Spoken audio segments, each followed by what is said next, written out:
কোনোবাই ভোট দিয়ক বা নিদিয়ক সমূহ সমষ্টিবাসীলৈ ধন্যবাদ জ্ঞাপন কৰিলে তানজিল হুছেইনে। আৰু কি ক'লে তেওঁ জানিবলৈ আহক এই ভিডিঅ'টোৰ মাজলৈ যাওঁ। নমস্কাৰ দৰ্শকসকল, আন এটা ৰিয়েকশ্যন ভিডিঅ'ৰ মাজলৈ আপোনালোকক স্বাগতম জনাইছোঁ। হয়, নিৰ্বাচনৰ পিছত প্ৰথমবাৰৰ বাবে ৰাইজৰ সন্মুখলৈ আহি প্ৰতিক্ৰিয়া ব্যক্ত কৰিলে ৰকিবুল হুছেইনৰ পুত্ৰ তথা সদ্য সমাপ্ত উপনিৰ্বাচনৰ চামুগুৰি সমষ্টিৰ পৰাজিত প্ৰাৰ্থী তানজিল হুছেইনে। বিলম্ব কৰি নাথাকোঁ, প্ৰথমে তেওঁ কি ক'লে চাওঁ হওক, তাৰপিছত আৰু কিছু কথা পাতিম। নমস্কাৰ চবকে, মই আপোনালোকৰ তানজিল হুছেইন। প্ৰথমতে মই মোৰ চামুগুৰিবাসী ৰাইজক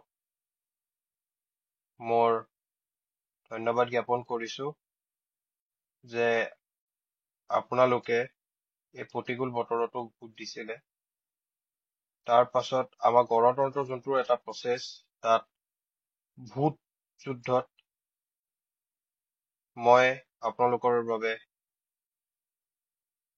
ছেকেণ্ড পজিশ্যন আহিছো। তথাপিও মোৰ দায়িত্ব থাকে, কিয় মোৰ চামুগুৰিবাসী ৰাইজে মোক ভোট দিছে, য'ত মই 56,820 ভোট মই পাইছো। আৰু মই আগতেও কৈছো, এতিয়াও কম, পিছলৈ কৈ থাকিম, মোক ভোট দিয়া, মোক ভোট নিদিয়া, প্ৰত্যেকটো চামুগুৰিবাসী ৰাইজ মোৰ পৰিয়াল। আৰু অকল তাত বিধায়ক হোৱাটো মোৰ ডাঙৰ কথা নহয়, তাত মোৰ দায়িত্ব আছে আমাৰ চামুগুৰিবাসী ৰাইজৰ কাৰণে।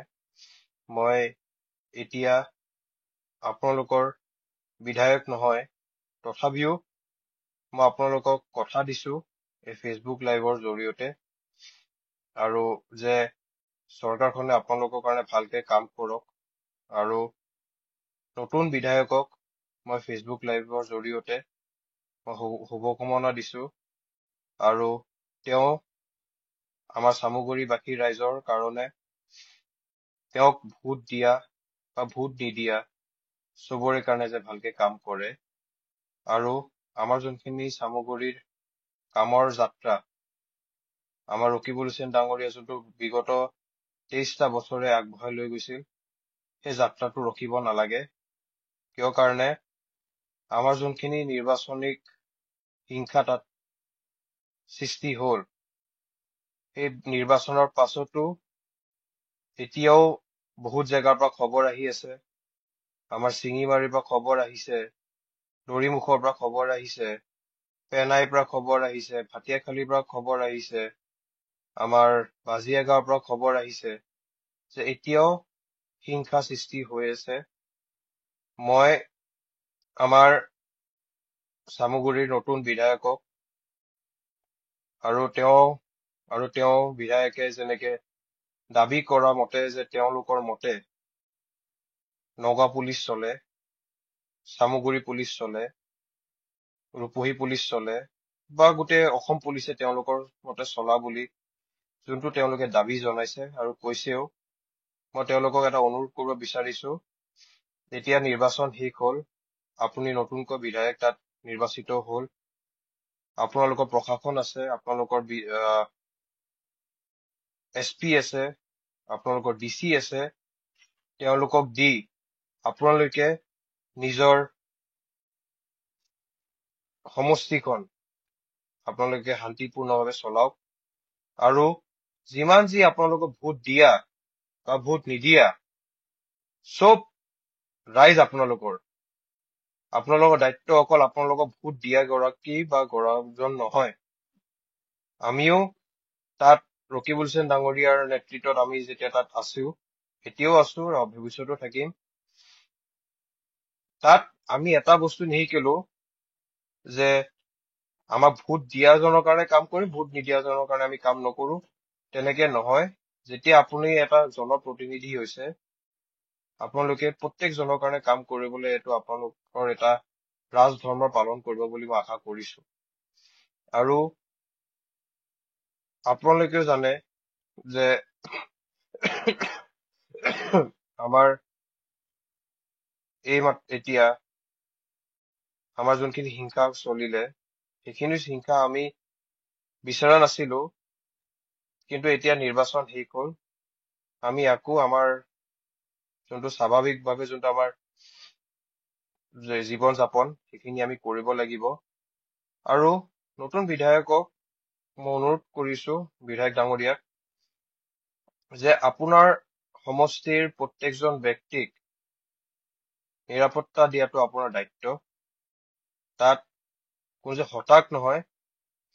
আৰু মই এই ফেচবুক লাইভৰ জৰিয়তে চবকে মই আমাৰ চামগুৰিবাসী ৰাইজক কৈছো, মই তানজিল হুছেইন আপোনালোকৰ চামগুৰিৰ এজন সন্তান, নাতি, ভাগিন, ভতিজা। মই আপোনালোকৰ মাজত আজি আছো, কালি আছো আৰু ভৱিষ্যতো থাকিম। আৰু যেতিয়া য'ত যেনেকে মোক আপোনালোকে বিচাৰিব মই তাত আহিম। আৰু চৰকাৰখনে যদি অন্যায়ভাৱে তাত কোৱাত কাম কৰে তাত প্ৰতিবাদ কৰিম, আৰু তাত কেনেকে কাম কৰিব লাগে চৰকাৰৰ ভাল ৰাস্তাটো দেখাই দিম। আৰু আমাৰ চামগুৰিৰ তাত বিধায়ক হোৱা নোহোৱা কোনো ডাঙৰ কথা নহয়। আমাৰ চামগুৰিখন আগবাঢ়ি যোৱা সপোনটোৱে আমাৰ মেইন, মোৰ বা আমাৰ নেতা ৰকিবুল হুছেইন ডাঙৰীয়াৰ যোনটো আমাৰ মূল কামটো হ'ল আমাৰ চামগুৰিৰ আমি উন্নয়ন আৰু আগবাঢ়ি যোৱাটোৱে আমাৰ সপোন। আৰু মই পুনৰবাৰ মোক ভোট নিদিয়া প্ৰত্যেকজন চামগুৰিবাসী ৰাইজক ধন্যবাদ জ্ঞাপন কৰিছো। আৰু বিশেষকে আমাৰ NSUI, যুৱ কংগ্ৰেছ, মহিলা কংগ্ৰেছ, সেৱা দল আৰু আমাৰ বিভিন্ন স্তৰৰ আমাৰ কংগ্ৰেছ নেতা কৰ্মীসকলকো মই ধন্যবাদ জ্ঞাপন কৰিছো, যে বহুত ঘাত প্ৰতিঘাতত এই আমাৰ উপনিৰ্বাচন আমাৰ গ'ল। আৰু মই আপোনালোকৰ তানজিল হুছেইন, মই সদায় আছো চামগুৰিবাসীৰ ৰাইজৰ লগত আৰু সদায় থাকিম।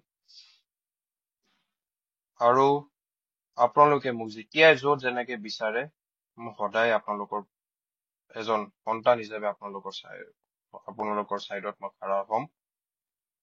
আৰু পুনৰবাৰ মই সমূহ আমাৰ ৰাইজক ধন্যবাদ জ্ঞাপন কৰি মই ফেচবুক লাইভ মই সামৰি মাৰিছো। আৰু মই আজি আৰু মই আপোনালোকৰ মাজত সদায় থাকিম। মই এইখিনি কৈ মই ফেচবুক লাইভটো সামৰণি মাৰিছো। ধন্যবাদ। তানজিল হুছেইনে গোটেই কথাখিনিৰ মাজত মূলতঃ তিনিটা কথাত গুৰুত্ব দিছে। প্ৰথমটো হৈছে তেওঁ অভিজ্ঞ ৰাজনীতিকৰ দৰে ভোট দিয়া নিদিয়া সকলোকে ধন্যবাদ জ্ঞাপন কৰিছে। দ্বিতীয়তে সুখে দুখে সদায় যে তেওঁ কাষতে পাব সমষ্টিবাসীয়ে তাকো তেওঁ ক'বলৈ পাহৰা নাই। বিজয়ী প্ৰাৰ্থী ডিপ্লুৰঞ্জন শৰ্মাকো তেওঁ কৰ্তব্য সোঁৱৰাই দিবলৈ পাহৰা নাই। যি নহওক, তানজিল হুছেইনলৈ মোৰ মৰমো লাগে যথেষ্ট। বিশেষকৈ জ্যেষ্ঠ সাংবাদিক অতনু ভূঞাৰ পুত্ৰ অৱয়ব ভূঞাৰ সৈতে হোৱা কথা বতৰাৰ ভিডিঅ' এটা চোৱাৰ পিছত এই মৰম আহিছিল তেওঁলৈ। তাৰ পূৰ্বে তানজিল সম্পৰ্কে একো ধাৰণা নাছিল মোৰ। অৱয়ব ভূঞা সমবয়সীয়া হোৱা বাবে যথেষ্ট মুকলিমূৰীয়াকৈ দুয়ো কথা পাতিছিল। ৰাজনীতি কিঞ্চিত মানুহ নাছিল তাত। সেইদিনা তানজিলক নিজৰ ল'ৰা, নিজৰ ভতিজা বা গাঁৱৰে কোনোবা দাদা খুৰাৰ ল'ৰা যেন লাগি গৈছিল মোৰ। মই ডাঠি ক'ব পাৰোঁ যে সেইদিনাৰ সেই অনুষ্ঠানটো চোৱাৰ পিছত আপোনালোকৰো একেই অনুভৱ হ'ব তানজিল সম্পৰ্কে।